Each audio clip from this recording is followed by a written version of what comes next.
certes, comme il le dit, on a eu à travailler sur des projets très très innovants. Mais on était arrivé à le positionner comme un produit incontournable de ce milieu. Baba, tout le monde, vous le voyez, il jouait régulièrement.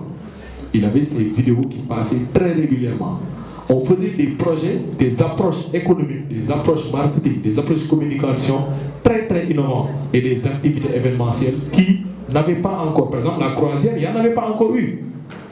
Mais on a fait des choses. Les conférences de presse qu'on organisait, nous on détestait ce format-là. S'asseoir devant la presse, mais on l'a toujours détesté. On a toujours créé des trucs et on a amené ça dans des hôtels qui n'étaient pas faciles d'accès aux artistes, à part quand une entreprise nous faisait jouer là-bas. On a fait des conférences de presse. On faisait rien que des cocktails qui coûtaient très cher, rien que pour présenter un single. On l'a fait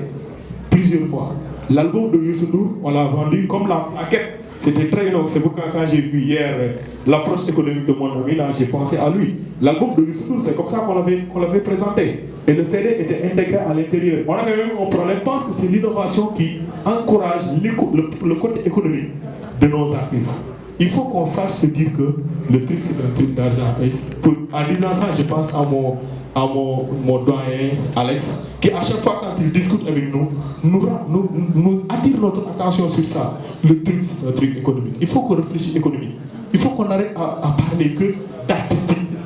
L'artistique est une vraie réalité. Mais c'est la base. Il faut qu'on sache trouver des moyens économiques. Et pour ça, il faut qu'on arrête de dire je suis grave. Ce n'est pas ça qui va. C'est comment tu fais pour que ton artiste te positionne. L'exemple de Petit P. Aujourd'hui, chaque jour, on voit sur les réseaux sociaux, on sait que économiquement parlant, il y a une dynamique économique que les gens sont en train de faire. Pourquoi nous qui avons Barigo, nous le mettons, c'est-à-dire qu'on ne lui prend aucune importance. Pourtant, il voyage beaucoup plus d'artistes connus ici au Sénégal. Mais lui, il n'en a rien à cirer qu'on croit en lui ou pas, il vit de son art. Est-ce que le plus important pour un artiste, au moment où nous en sommes, ce n'est pas d'abord d'être respecté par rapport à l'artistique, il le faut, mais de vivre de son art. Est-ce que ce n'est pas ça qu'il faut le plus travailler pour moi? Je pense que si j'attire l'attention sur ça, c'est parce que c'est l'importance même de ce management de cette nouvelle génération. Il faut qu'on réfléchisse économie, il faut qu'on réfléchisse rentabilité de nos efforts et arrêter de moins en moins d'être sur l'artistique, qui a sa place, certes. Sa place est centrale, mais je pense qu'aujourd'hui, notre rôle en tant que manager, ce n'est pas l'artistique, mais l'administratif qui apporte de l'argent. Entre autres. Et les panélistes sont aussi diversifiés. Il n'y a pas que des managers, il y a des artistes, il y a des organisateurs, il y a des producteurs, pour qu'ensemble, qu'on discute sur qu'est-ce qu'il faut faire dans notre secteur et il faut arriver à quoi par rapport à ça. Je suis Moustapha Ndiaye, di manager d'artistes, di président association des managers agents d'artistes sénégalais, moi association AMA. Ñun ñetti fan yi ñi ngi bëgg waxtané affaire management, xol li nga xamné mom lañuy dund ci ay jafé-jafé au Sénégal comme yeneen dëkk yi parce que day rencontrer nañ bu ñuy di voyage dañuy rencontrer entre professionnels di waxtaan mais dañ doon gis ne problème yi ñu am ak ñoom yi ñu am benn la mais nag amuloon solution dañ koy wax nii rek mais duñ trouver solution ñu ciy waxtaan di ci waxtaan ba finalement ñu ne nañu daje xool na la ñu koy defee bi ñu demee Massa bi passé tase association manager dañ ko invité woon foofu bi ñu demee foofu si lañ am chance ñun suñu biir ñu commencé waxtaan ci ay solutions yooyu nag moo indi tey daje bi ñu ne nañ waxtaanee ensemble pour ñu trouver benn solution boo xam ne solution boobu moom mooy indi jafe-jafe yi nga xam ne moom lañ nekk nii. tey bi dañoo gis ne artiste boo ko yoree da nga koy développé mais boo koy développé du artistique bi rek moo am njëriñ artistique bi mooy côté musique bi direction musicale bi musiciens yi réalisation musique bi yooyu yëpp du am problème studio yu baax yi pour man loolu nekkatul problème am nañ ci lu baax am nañ ci ay studio yu bien mais accompagnement bi nga xam ne moom mooy naatal liggéey bi ba nga xam ne da nga koy mën a jaay mën ko wane ci télé yi mën ko wàññee ba nga xam ne day am visibilité ba pare am jëmm ju rafet ba nga xam ne da nga koy def muy li ñuy woowee communication marketing ak économique bi marché bi jànd ak jaay loolu dafa manqué un peu donc dañuy gis ay artistes yu am valeur mais des fois dañuy am difficulté bu jaay leen dañuy am artistes yu am valeur aussi mais duñ leen mën a exploiter lu bëri léegi nan lañ leen di exporter ba mu dox loolu lañ fi doon waxtaane tey et je pense que panel lu premier jour bi loolu doon waxtaane te amoon na solo. Je pense que dafa méngoo sax moom moo tax mu def li muy def mais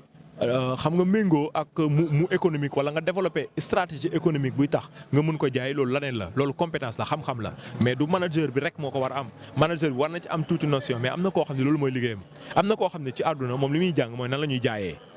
yow da ngay mën jaay mais dafa am koo xam ne xam-xamam mooy jaay pour man dañ toll benn mën baa xam ne manager yi ñoo war a am ouverture ne bu ma war a génnee lu toll ni album boo xam ne dama ci am yaakaar sur le plan international damay dem seeti ci koo xam ne marketing lay def mu waxtaan la wax la ay idée marketing yow nga wax ko sa réalité wu marché moom mu trouver la ay stratégie yoo xam ne mun na coller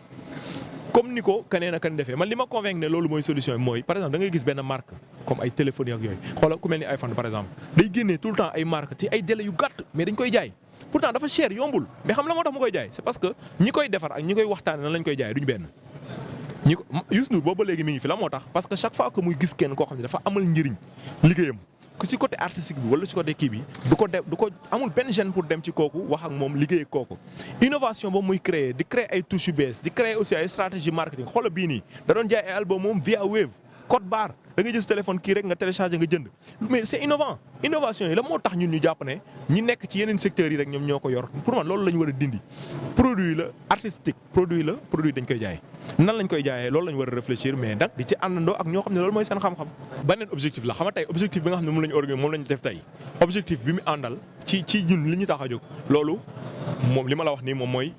problématique bi objectif bi ñu ne dañ koy def pour résoudre objectif boobu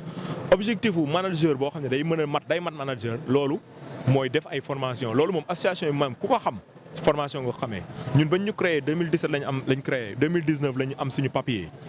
diggante 2019 ak tey amul dugal suñu page nga xool doo toog 3 mois ba 4 mois gisoo ay formation ñu def ñun chaque fois dañuy def ay formation parce que formation yi mooy accompagner manager bi pour que xam-xamam yokk mais nag côté stratégie de développement ba nga xam ne day def ay ouverture internationale loolu laneen la woon loo xam ne du formation rek moo koy mayee loolu li ñu créé nii moo koy def mooy créer réseau entre professionnels ñu travailler te loolu moo tax ñu organiser affaire bi